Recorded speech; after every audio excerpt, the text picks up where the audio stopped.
Good morning, everyone, and welcome to the NAPCRG award ceremony and Morris Wood award presentation. We are your co-hosts. Obviously, we are not Lorraine Wallace. She unfortunately could not be here today. Before we begin, we would like to take a moment to thank the awards committee and the participants of the Distinguished Trainee Award seminars yesterday. If you are in the room, please stand and be acknowledged.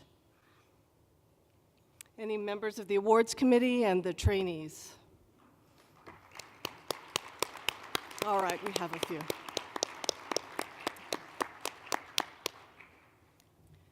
At this time, we're going to transition back, and I'd like to welcome Norm Oliver to the stage.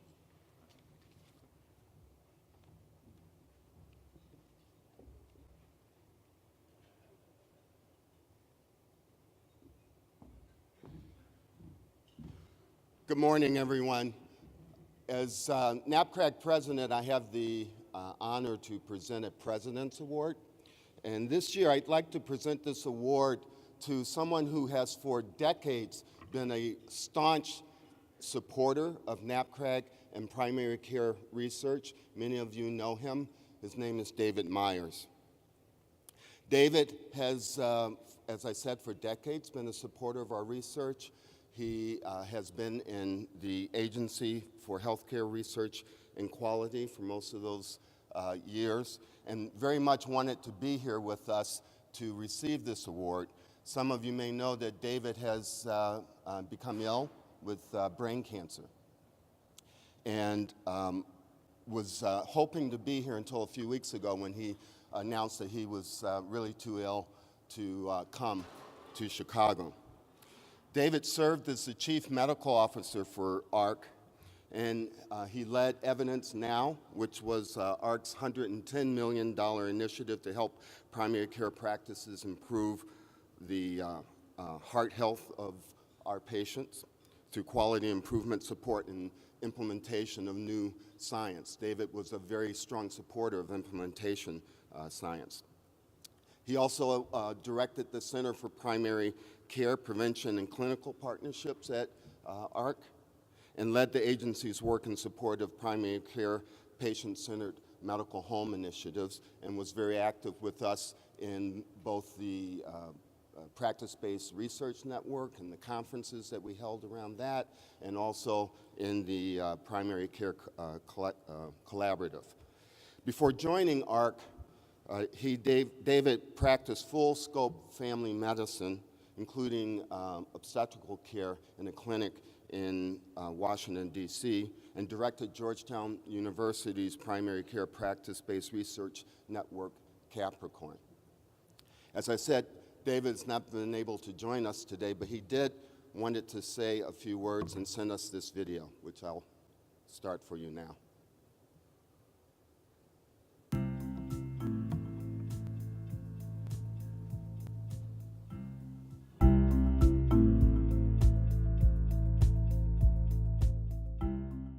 Thank you, Norm, and thank you, NAPCRG. I'm disappointed I'm unable to be with you in Chicago this week, and I'm missing the chance to be energized by your work, your ideas, your passion, your compassion, and your fellowship. I often start presentations at NAPCRG by discussing the concept of credibility. When I began practicing family medicine at a community health center here in Washington, D.C., I was quickly seen by my patients and colleagues as trustworthy, as caring, and as competent. I was a real doctor practicing in community. I was credible.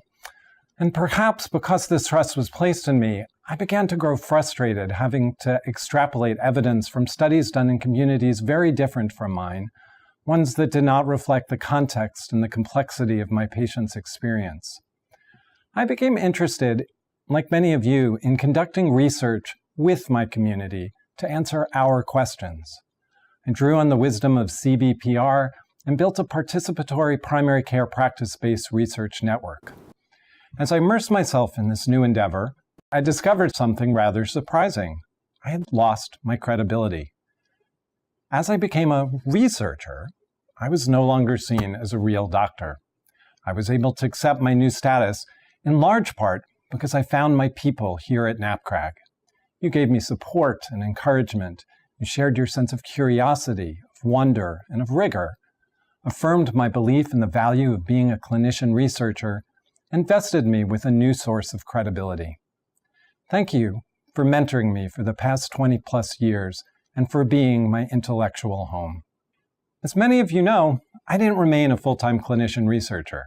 I wandered off into policy, into advocacy, and eventually jumped the fence to become a research funder and policy developer with the U.S. Department of Health and Human Services Agency for Healthcare Research and Quality. As a bureaucrat, I've grown comfortable having no credibility whatsoever with almost anyone. At ARC, however, I've been able to get into all sorts of mischief, supporting primary care practice-based research networks, serving as the scientific director of the U.S. Preventive Services Task Force, exploring the underpinnings of the patient-centered medical home, learning about and developing measures of care coordination in the delivery of clinical preventive services, building models of primary care workforce, and most recently advocating for external support for quality improvement in primary care. I'm extremely proud of ARC's Evidence Now initiative, which will be presenting more than a dozen papers and posters at this week's meeting. When I recently wrote that I was excited to be returning to my office, a wise colleague pointed out that many people are not so fortunate to find meaning in their work and friendship in their colleagues. I am indeed very fortunate to have found my place at ARC. My recent diagnosis of brain cancer has shown new light on my old obsessions. When I started my career, I asked how I could make research relevant to my community and to my practice. I found answers in conducting research within primary care practices and engaging with patients, primary care professionals, and communities. Today, I'm intrigued by another angle. I think we need to advance the field of primary care research so that it focuses on the core attributes of what makes primary care work. Things such as integration and prioritization, functions so ubiquitous to primary care that we may scarcely notice them. I believe that while we will continue to value primary care relevant clinical research and primary care delivery research, a new arena of primary care research needs to explore new questions and develop new methods to produce evidence about the essence of primary care and how we can protect and enhance it in order to better serve the people for whom we care. On a personal note, life-changing illnesses can be isolating. I'm very grateful to all of you who have made me feel connected and who have kept engaging with me. I will continue to be an advocate for primary care research, for NAPCRG, and for ARC for as long as I'm able. Please continue to inspire me with your questions and share your ideas, insights, and stories with me. Thank you.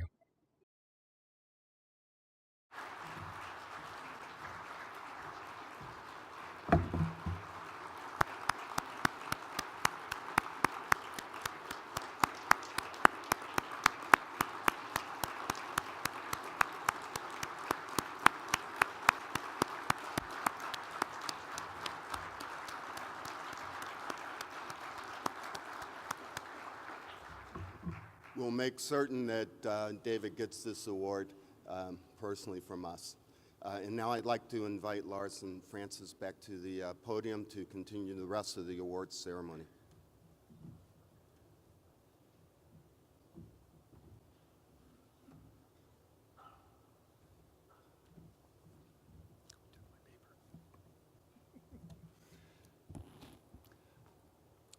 So I'd like to invite Jeffrey Shearer to the stage to award the Family Practice NAPCRG Best Paper Award. All right, thank you.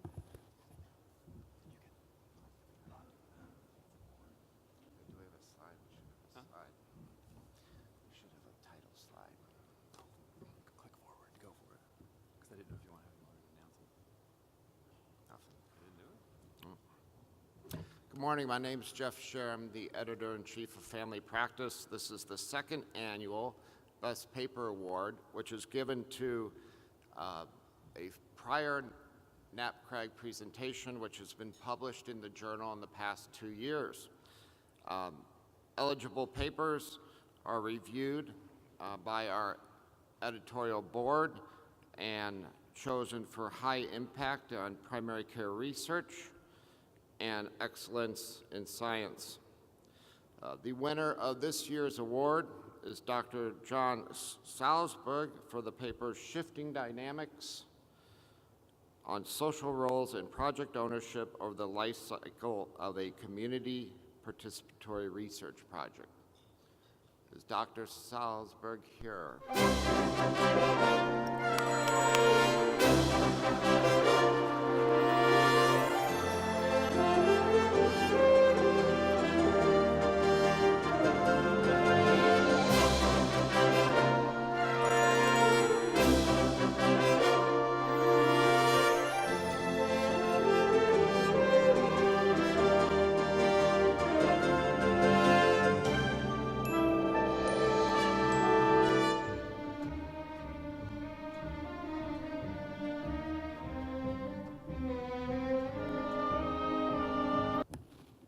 And now to invite or award the Pisacano Scholars, which is the first time we're doing this at NAPCRG, I'd like to invite Jim Puffer to the stage.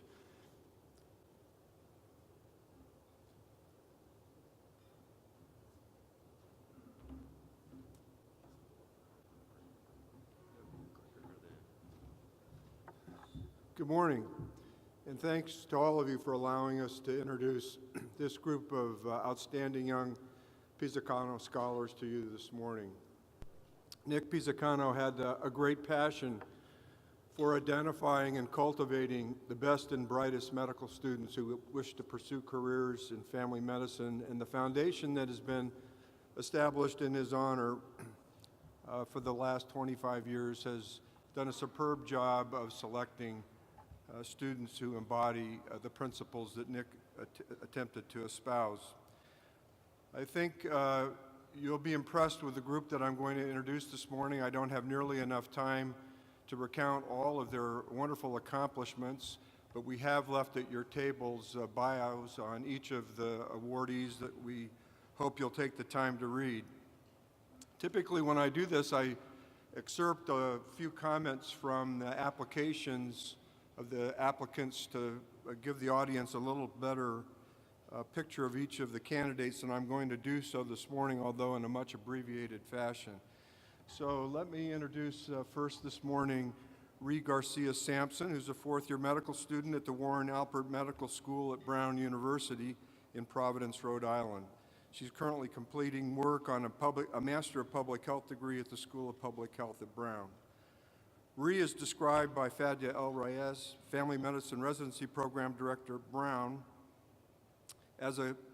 who indicates that Ree has coupled strong interest in family medicine with extensive experience in research, leadership, and community organizing in underserved and marginalized communities, which has led to a natural ability to bring people together into a shared dialogue about difficult topics such as racism, sexism, homophobia, and unconscious bias.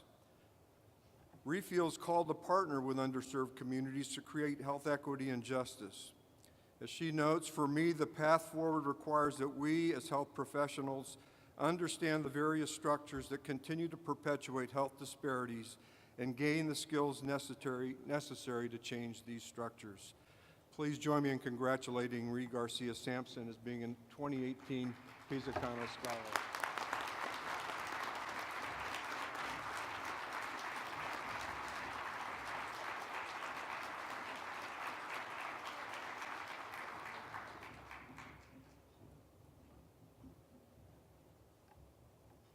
Joshua Pepper is in his final year of the Joint Medical Program, a 5-year combined graduate medical degree program at the University of California, Berkeley and University of California, San Francisco, in which he has already been awarded a master's degree in health and medical sciences from UC Berkeley. Lee Jones, Associate Dean for Students at UCSF, notes that Josh, and I quote, has combined his research background and professional experience with GIS mapping with his long-standing interest in community, environmental, and human health by creating new practical applications for physicians treating asthma.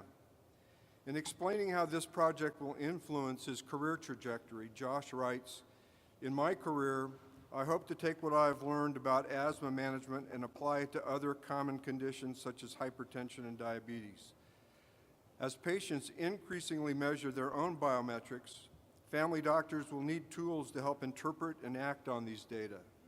As a physician with a background in computer science and data visualization, I'm excited to help build these tools while also grounding my research through clinical practice. My premise is that we empower patients to track their health, share this data with providers, and create social structures for positive reinforcement. We will see patients participate in meaningful behavioral change, which surely lies at the heart of preventive medicine. Please join me in congratulating Josh on being selected at 2018.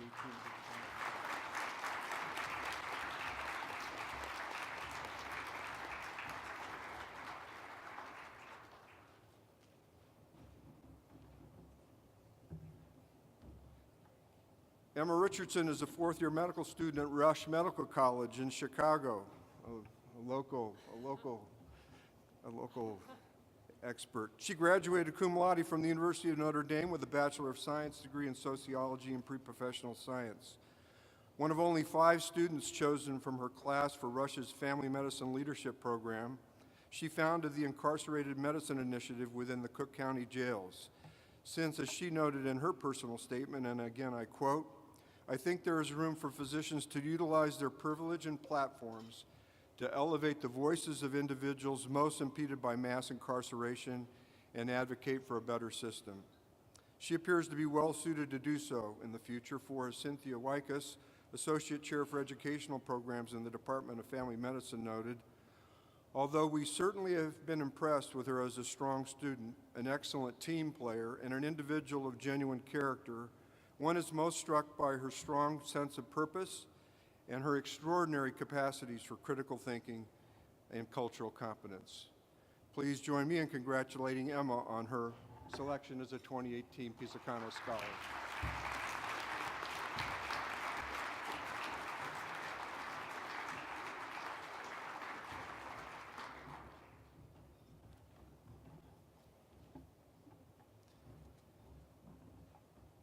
Maya Siegel is a fourth-year medical student at Johns Hopkins University School of Medicine and recently completed her Master's of Science in Evidence-Based Social Intervention and Policy Evaluation at the University of Oxford in England. She believes this degree, and I quote, "gives me the skills to design and implement community-based interventions and evaluate the effectiveness of specific policies, in addition to the tools to analyze the various power structures that exist in a community in order to implement policy that can facilitate meaningful change." Noted by Barry Solomon, Assistant Dean for Medical Student Affairs at Hopkins, as a rising star in medicine and public health, he further comments, "Maya exemplifies excellence in every aspect of her personal, academic, and professional life. Throughout college and medical school, she has demonstrated remarkable creativity and compassion, leadership skills beyond her years, and a steadfast initiative to serve those most vulnerable." Please join me in congratulating Maya on her selection as a 2018 Pisacano Scholar.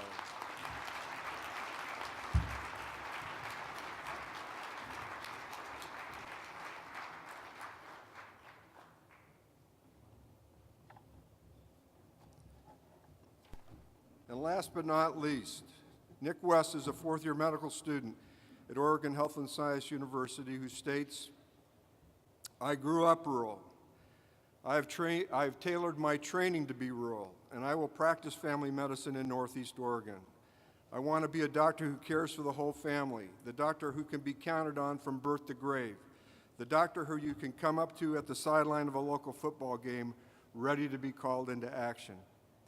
He appears ideally suited to do so, for as Matthew Edmonds, his attending during a rural hospital medicine rotation in Klamath Falls, writes, and I quote, "Nick is uniquely suited to thrive in a rural environment where collegial relationships are difficult to establish, both because of the scarcity of providers and the fierce independence those providers must possess to operate in that arena.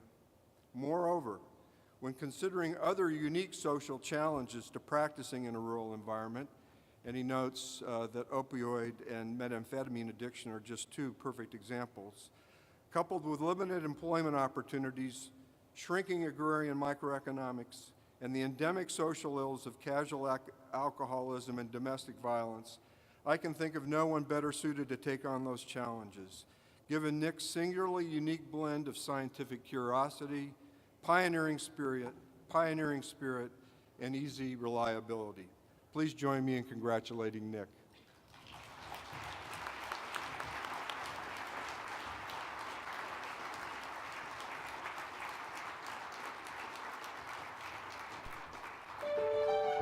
Thank you very much.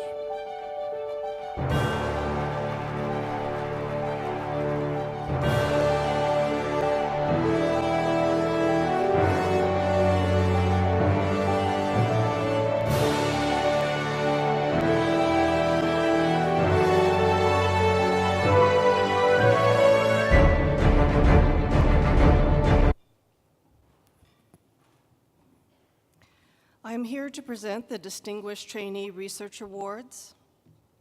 These awards are intended to promote and acknowledge outstanding completed primary care research conducted by trainees. Yesterday, there was a wonderful slate of presentations, and the awards committee has decided that the third place award will be given to Kristen Possel. Is Kristen present in this room?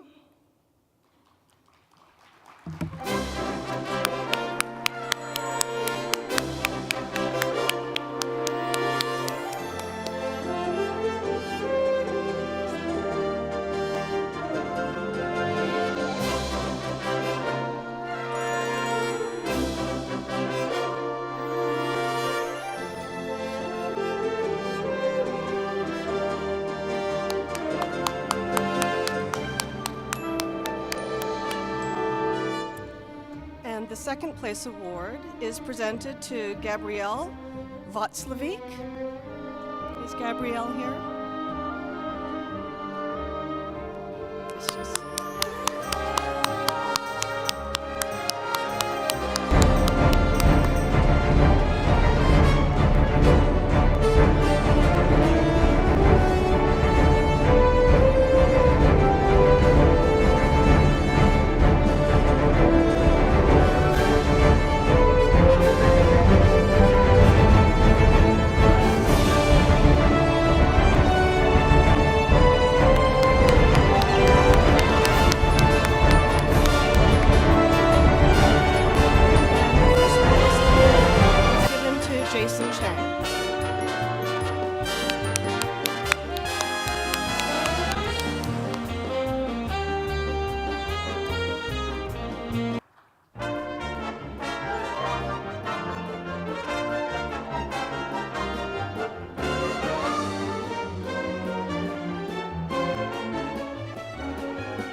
Please join me in congratulating these award winners.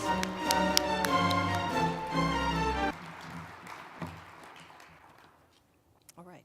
We are now going to transition to presenting the Outstanding Research Coordinator Award. And this will be given to Jamie Jensen. I would like to, yes, please, let's give her a round.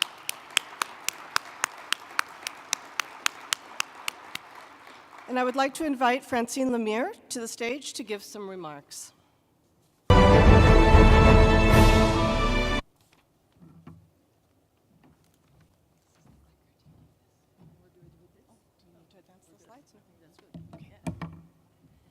Bonjour à tous. Good morning, everyone.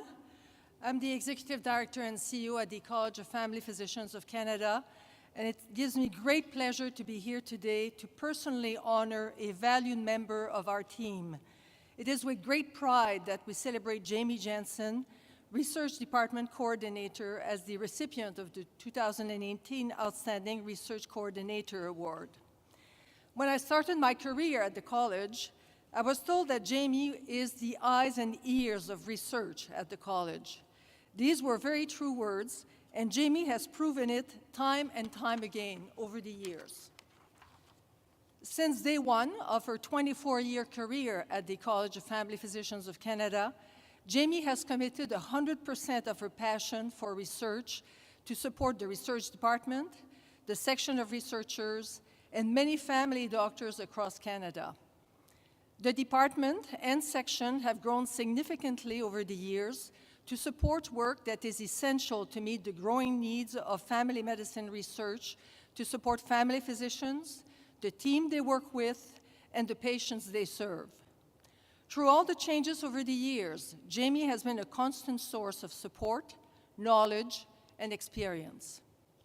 Jamie has contributed to the planning and implementation of many national research projects, including the National Research System, the Healthy Heart Kit Project, the Flu Watch Sentinel Surveillance Program, to name only a few. Her work with the College Section of Researchers' Council has focused on initiatives to advance family medicine research in Canada, including promotions at Family Medicine Forum. In 2005, she took on the coordination of the first pre-conference research day at FMF, our annual meeting, and she continues to coordinate this highly successful event, which has grown from 60 to over 400 researcher participants. Jamie has played a key role in coordinating peer reviews of research-related nominations, as well as all critical to the advancement of family medicine research and our researchers. Jamie is a caring, kind, intelligent, and compassionate person. Throughout her time at the college, she has consistently provided personalized, one-on-one support to each person, issue, and inquiry. So often it is Jamie's voice on the phone, her face at events, and her name on the messages to support our members. While her preference is to remain behind the scenes, it is her commitment and dedication that has helped to advance primary care research in Canada in so many ways. She continues to be the eyes and the ears of research at the college. So Jamie, congratulations. You are so deserving of this honor. All of us at the college, together with our NAPCRG colleagues, want to thank you for your outstanding work.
My name is Dave Barber, and I'm incredibly pleased to have been asked to introduce Dr. Tyler Williamson this morning and to speak to why he's such a deserving recipient of the New Investigator Award.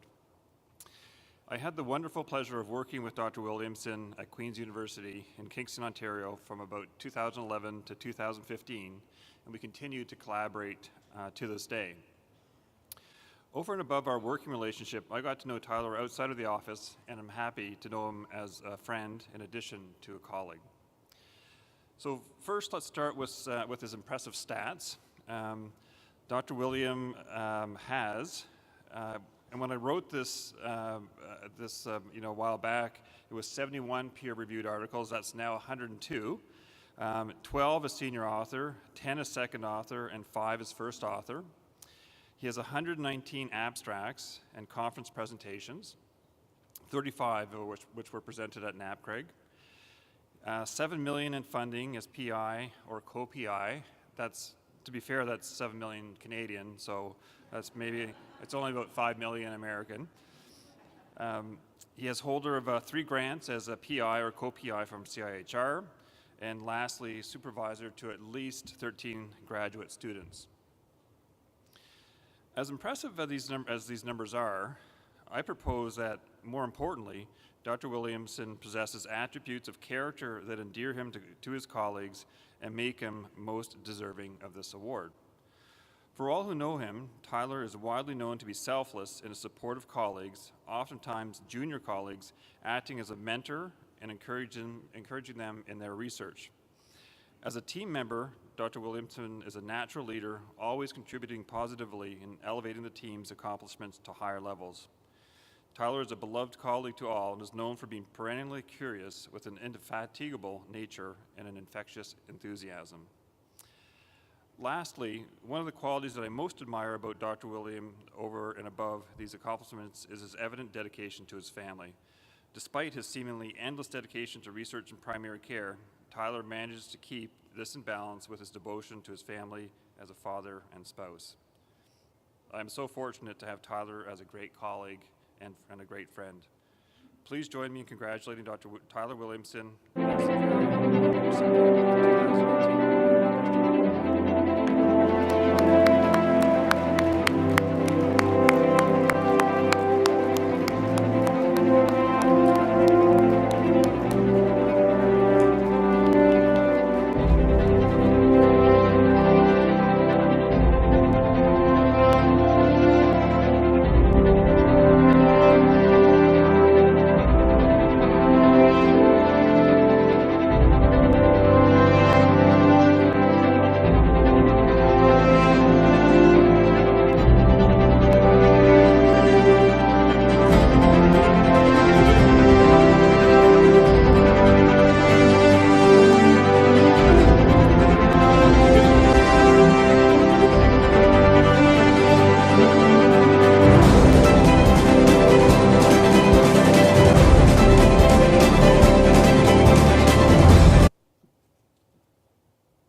Good morning, everyone.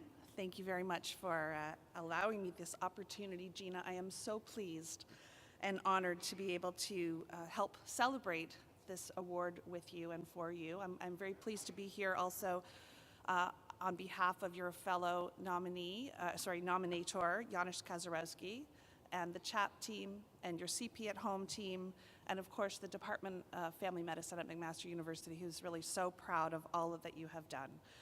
You've really amassed an impressive set of research focused on improving health systems for vulnerable populations. Your work to enrich primary health care through better integration of community paramedicine is really best shown through this fantastic and impactful randomized control trial published recently in the Canadian Medical Association Journal. And more than the research that's been published, the work really has touched a number of vulnerable participants in social housing in both Hamilton and really around our Ontario population, and that work is now expanded across Canada and really been internationally recognized now as something that's really impactful.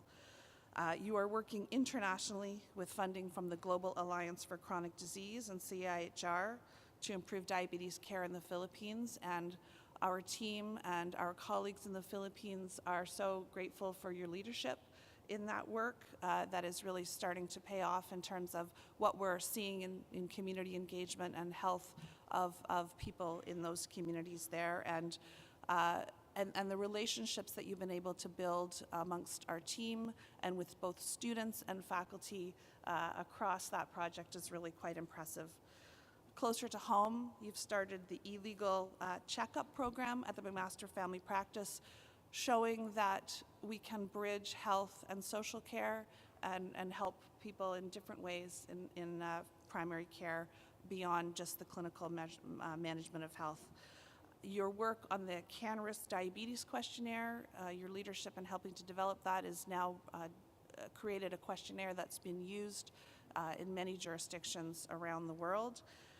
And your mentorship of students and staff is quite exemplary. I've noticed, as I've worked with you, you've provided guidance to undergraduate students, graduate students of all stripes, and it's just wonderful to see. I have to say that 2018 has been an incredible year for you. You've published 12 papers so far, 6 as first author, and I think you've done that all while maintaining an academic family practice, so showing that you can bridge research, education, and practice in the way that we want for a primary care clinician. So congratulations to that. You're not done. I look forward to seeing where your research will go next, and congratulations on such a wonderful accomplishment.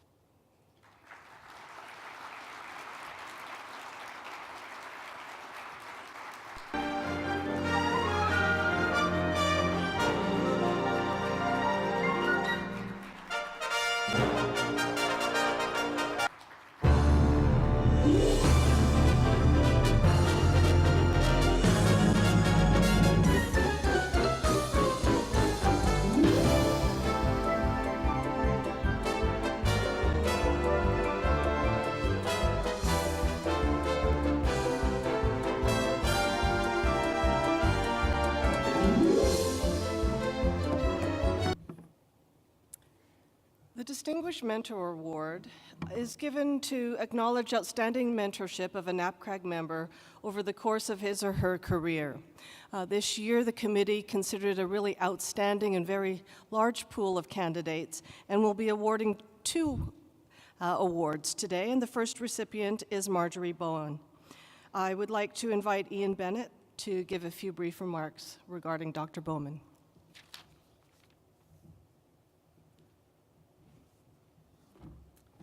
Good morning, everyone.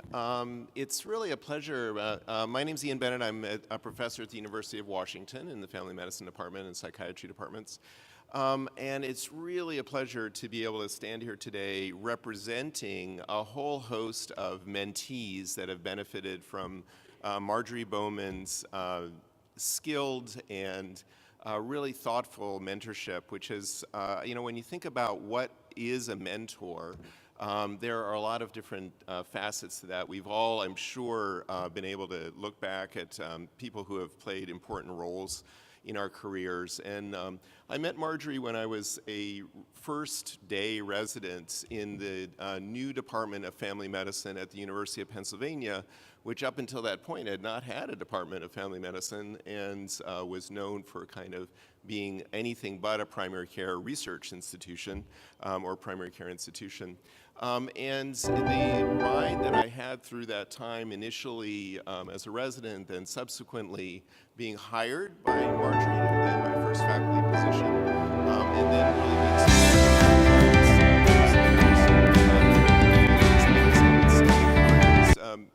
advice has come in lots of different forms. One of the things that I think is most memorable was that important aspect of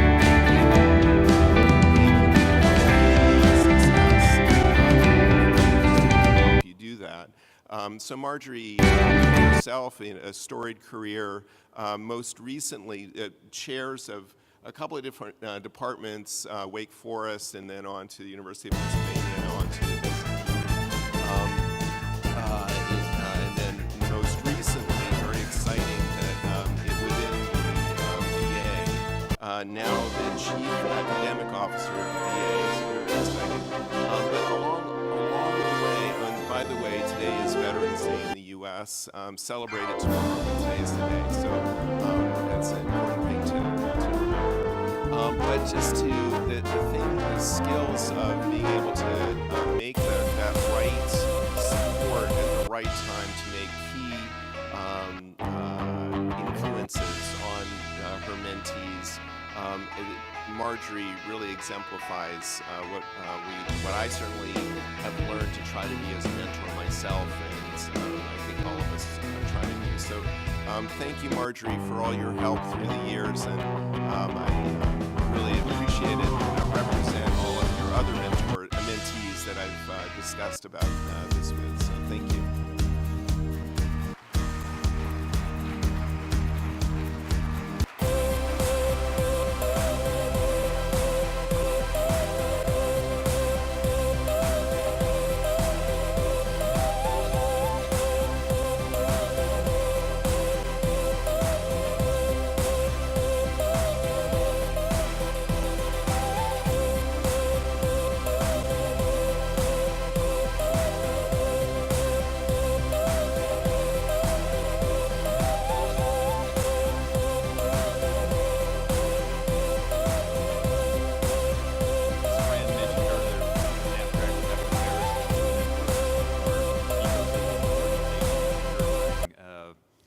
abilities of our senior people. Of having two distinguished mentors here, so I'd like to invite Mr. Young on stage to present the second Distinguished Mentor Award, Sandy Burke.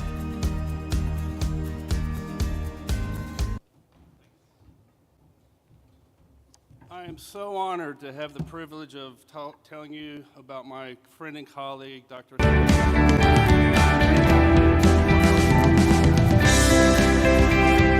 town called Normal, Illinois, and a little farther south of that is Decatur, which is where Sandy grew up. I think that's an apt metaphor for her professional life of not quite normal. She first got to University of Texas Health Science Center in San Antonio in 1987, where she spent the rest of her career. And she clearly showed at the very earliest stages she loves to help people. So she started with the residents at the residency program there, and then she said, well, I got that covered, now let's go find some more people to help. So she created the BISCUIT, the Behavioral Science Consortium of Texas. And this was where all the behavioral science people would meet twice a year and share ideas and collaborate and that sort of thing. She was so good at this, she was invited to teach research at the Faculty Development Center. She was so good at that, the medical school finally invited her to run the entire medical school student research project for 5 years. But what I really want to spend some time telling you about is the Residency Research Network. This started in 1997 as StarNet, the South Texas Area Research Network. And then Sandy said, okay, well, I got that covered. I want to help more people. And so she threw out a wider net, and it became the Residency Research Network of Texas. There's several themes that I think come out of sort of reflecting on how that all works. First is fairness. She always ran this as a democratic, inclusive process where everybody's input was valued and respected. And basically, every year we vote. And so what happens is we've got all our sticky notes and we're sticking them on the wall, and she comes in and we're putting the themes together, and no sticky note is ever crumpled up and thrown away. The oddballs get stuck over here. And so because of the turnover in faculty, of course, there'd always be some new member that was young and enthusiastic, and we'd be brainstorming, and they'd go, okay, we could get medical students to go out in the community and catalog all their social determinant needs and cure poverty. And we were all thinking, this is a $5,000 grant? So Sandy had this wonderful, gentle way of acknowledging the input, and it was always with a smile. So there would be this pause, and she'd look at him and go, yeah. Then she'd go, okay, so what I'm hearing is we want to measure income, so how are we going to do it? Da, da, da, da, da. And off we go down to the hundreds of decisions that have to be made to see a research project from beginning to end. The next theme is hustle. Every year was a new project paid for with great support from her department, plus half of a research assistant through a CTSA grant, and then a whole series of $5,000 grants, mostly gotten from the Texas Academy Foundation. And so the last thing is a commitment to family medicine. All of these ideas that bubbled up were important to family physicians and the people they work with. So we study things that no one funds at a national level: firearm safety, trust amongst physicians and patients, the complexity of family medicine, why family physicians deliver better health at a lower cost. No one funds it at the big level, but it was important to family docs, and so Sandy led us to get it done. So for some numbers, so RNet produced 20 publications in 8 different journals, 8 published abstracts, 18 research awards at state, national, international meetings, including a distinguished paper at NAPCRG, 80 presentations at state, national, international meetings, and of course, uncountable at the medical school. I went through and tried to count how many people she touched with specific projects with independent research questions. I counted 100 faculty, 300 residents, and 600 medical students. So if you're keeping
time, I would like to invite Dr. Norm Oliver back to the stage to discuss the Morris Award.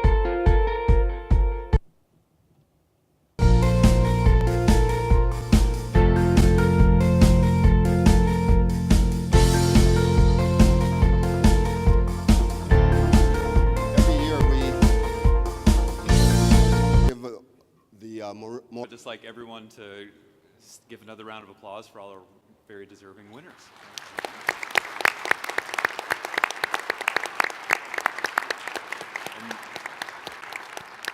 And Marky Bell told me, please run out, go to the restroom if you need, but please come back at 9:30. We have some wonderful distinguished paper presentations, so please come back for those.